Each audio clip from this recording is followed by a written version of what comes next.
በአዲስ አበባ እኔ እናንተ በመንወያይባቸው በእያንዳንዱ ሰከንድ ውስጥ በሚሊዮን የሚቆጠር ከሰው ኪስ ወደ ሪል ስቴት ኩባንያ ካዝና ውስጥ ይፈሳል። ግማሹ የህይወት ዘመኑን ህልም አሳክቶ የቤት ባለቤት ይሆናል። ግማሹ ግን የሚጨብጠው ባዶ ወረቀት ብቻ ነው።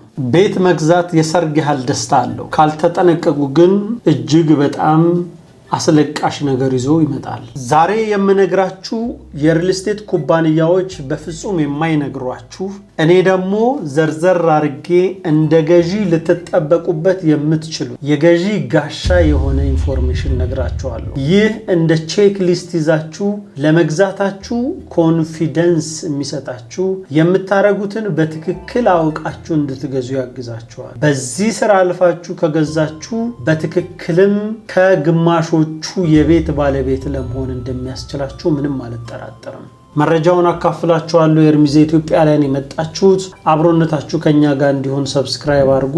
ቀጥታ ከመረጃው ጋር አብረን እንሆን። ኤርሚዛ ኢትዮጵያ የመተማመን ግንኙነት ለተሳካ አገልግሎት።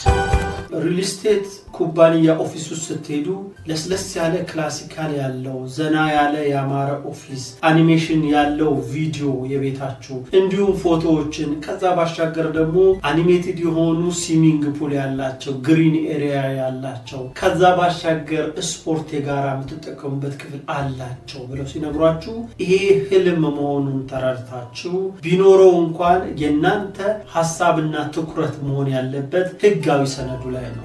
ይህ የምታናገሩኝ የሪል ስቴት ካምፓኒ ህጋዊ ማስረጃው ላይሰንሱ እስቲ ያሳዩኝ። ይሄን ቦታ እኔ የምገዛበት ቦታ ላይ የተገነባ አፓርትመንት መሬቱ በማን ስም ነው የተገዛው? እሱን አሳዩኝ። ከዛ ባሻገር የግንባታ ፍቃድ አሁናዊ የግንባታ ፍቃድ አለው ወይ? እሱን አሳዩኝ። በወረቀት በአይናችሁ ነው የምታዩት።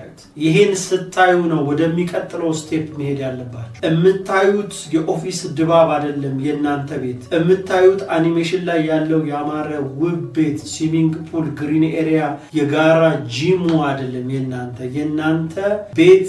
ዶክሜንቱ ላይ ያለው ፍንትው ያለውን መረጃ አይቶ ትክክል መሆኑን ማረጋገጥ ነው። ህጋዊነት መጀመሪያ መቅደም ስላለበት።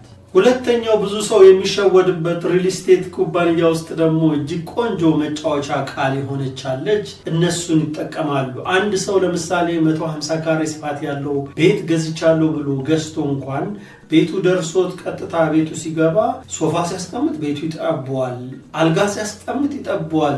ምክንያቱም 150 ካሬ አፓርትመንት ገዝቼ እንዴት ነው እንደዚህ ሊጠበኝ የቻለው የሚለው ጥያቄ ይሆንበታል። ነገር ግን ሪል ስቴት ላይ ግሮዝ እና ኔት የሚሉት መጥፎ ጨዋታ አለው። ይሄን ቀድሞ በማወቅ ነቅታችሁ የናንተ ኔት መጠቀሚያችሁ ቦታ ስንት ነው 150 ብሎ ቢነግራችሁ እናንተ 90 እና 100 ወይም 110 ካሬ የምትኖሩበትን የሚሰጣችሁ ከሆነ ቀድማችሁ ማወቅ ያስፈልጋል። እየከፈላችሁ ያላችሁት እውነት ነው የኮሪደር ለጋራ መጠቀሚያ ነገሮች በጠቅላላ ተቆርጦ ቢወጡም እጅግ የበዛ የጋራ መጠቀሚያ ግን እናንተ ብትጠቀሙበት ያነሰ ከሆነ ምን ያህል መጠን ለጋራ መጠቀሚያ እየከፈላችሁ እንደሆነ ባይምራችሁ እንድትረዱ ስለሚያግዛችሁ ይሄ ክሊር ኢንፎርሜሽን ያስፈልጋችኋል።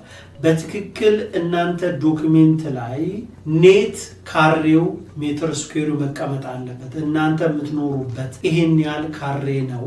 ግሮዙ ደግሞ የጋራም ተጠቅማችሁ አንድ ላይ ቅድም በምሳሌ እንደነገርኳችሁ 150 ካሬ እናንተ ኔት የምትጠቀሙት 90 ወይ 110 ብሎ መቀመጥ መቻል አለባችሁ። ይሄ በግልጽነት ካላያችሁ ግልጽ ይሁንልኝ ብሎ የመጠየቅ መብታችሁ የመግዛት አቅም እንዲኖራችሁ ያረጋችኋል። የምትገዙትን እንድታውቁ ስለሚያግዛችሁ።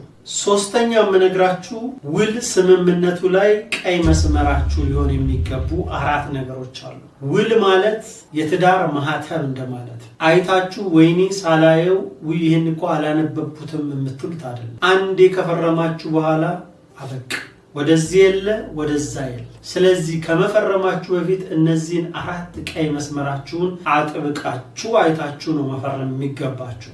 አንደኛው የርክክብ ቀናችሁን ለይታችሁ ማወቃችሁ ነው። በውላችሁ ላይ ግንባታው ሳያልቅ የሚል አጭበርባሪ ቃል ቢኖር እሱን አትስሙት። ግንባታው የሚያልቀው የዛሬ 3 ዓመት ይሁን የዛሬ 4 ዓመት ይሁን የዛሬ 5 ዓመት ይሁን አታውቁም። ግንባታው ሲያልቅ ሳይሆን ውሉ ማለት ያለበት ግንባታው በዚህ ቀን፣ በዚህ ወር፣ በዚህ ዓመተ ምህረት አስረክባለሁ። ይሄ ነው ትክክለኛው አግሪመንት። ግንባታው ሲያልቅ ተብሎ ነው ብዙ ሰው 5 ዓመት 6 ዓመት በስቃይ ውስጥ የሚያልፍ። ስለዚህ ይሄ ቀይ መስመራችሁ ነው። ሁለተኛው ቅጣት ነው። ፔናልቲ ያስፈልገዋል። ከአንድ ሪል ስቴት ኩባንያ ጋር እናንተ ለ2 ዓመት እንዲያስረክባችሁ ተዋውላችሁ ከሱ ጋር ከተስማማችሁ በኋላ ባያስረክባችሁ ደግሞ ሊቀጣ ይገባል። ቅጣት ሲኖር የሚገነባውን ግንባታ በፍጥነት ይገነባዋል። ስለዚህ ቅጣቱ መጨረሻ ላይ በየወሩ የቤት ኪራያችሁን የሚከፍልበት ካሳ ማስቀመጥ መቻል አለበት። ይሄን ያህል እከፍላለሁ ካሳ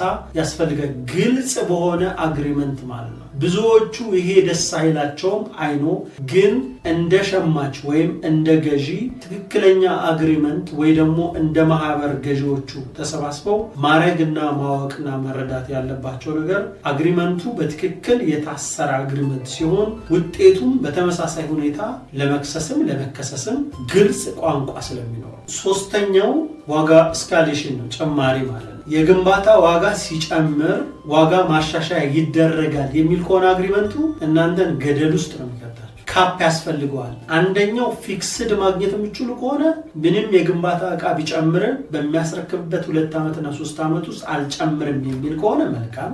ግን ደግሞ ሁኔታው ላይፈቅድ ስለሚችል ከ5 እስከ 10% 5% ወይም 10% እጨምራለሁ። ብዙዎች 10 ሚሊዮን ብር ገዝተው 15 ሚሊዮን ብር የከፈሉ ሰዎች አሉ። ምክንያቱም አግሪመንታቸው ምንድነው የሚለው ግንባታው ዋጋ ሲጨምር ዋጋ ማሻሻያ ይሆናል። ይህ ማለት ምን ማለት ነው?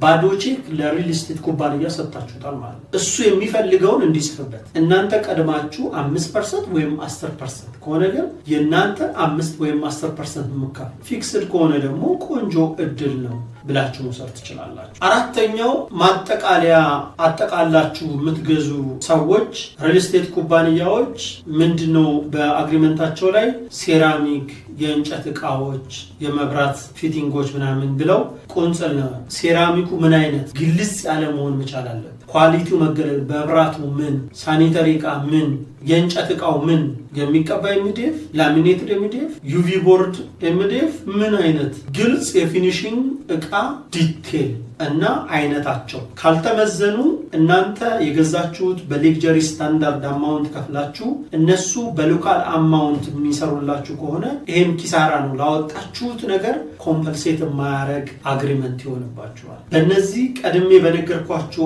4 ቀይ መስመሮች እጅግ በጣም እንደተጠቀማችሁ ተስፋ አደርጋለሁ።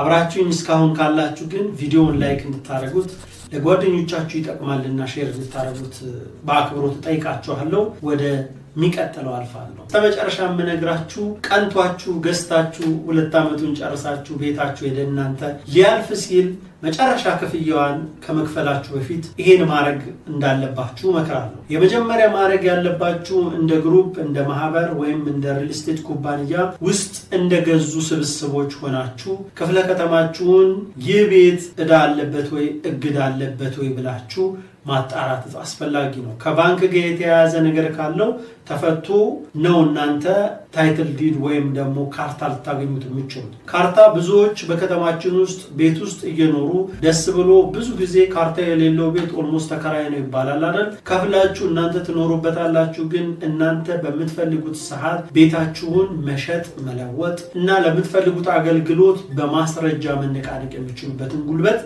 ይገድብባቸዋል። ጊዜያችሁን ዘመናችሁን አሳልፋችሁበት ውጤት እንዲያመጣላችሁ የምታስቡ ከሆነ መጨረሻው ላይ ክፍለ ከተማችሁ ምንም አይነት ዕዳ እንደሌለበት ከባንክ ጋር እንዳልተያያዘ አውቃችሁ የመጨረሻችሁን ክፍያውን ከፍላችሁ ካርታችሁን የምትራከቡበት መንገድ ማመቻቸት እጅግ የብልህ አካሄድ ነው። ብራችሁ የመጨረሻውን ከለቀቃችሁት በኋላ የሪል ስቴት ኩባንያውን የምትይዙበት መንገድ ታጣላችሁ። የመጨረሻውን ግን ብር ከያዛችሁበት እሱም መፍትሄና ብር ስለሚያስፈልገው በዚህ መልኩ መፍትሄ አምጥቶ የእናንተን ብር የሚወስድበትን መንገድ ያስባል። እናንተ ካርታውን የምትፈልጉት፣ ኩባንያው ብሩን የሚፈልገው። ለዚህ መልካም ሶሉሽን ሁለታችሁ ቀደማችሁ ነገሩን በማወቃችሁ የተነሳ መፍትሄ ትሰጡታላችሁ። አብራችሁን ስለቆያችሁ እጅግ አመሰግናችኋለሁ። በሪል ስቴት ኩባንያ ውስጥ እናንተ ምን አይነት ቤት ገዝታችሁ በጣም ደስ አላችሁ? ምን አይነትስ የሚያስከፋ ነገር ገጠማችሁ? በኮሜንት ሴክሽን ላይ ብታስቀምጡልን ብዙዎቻችን መማር ያስችለናልና ከኮሜንት ሴክሽኑ ላይ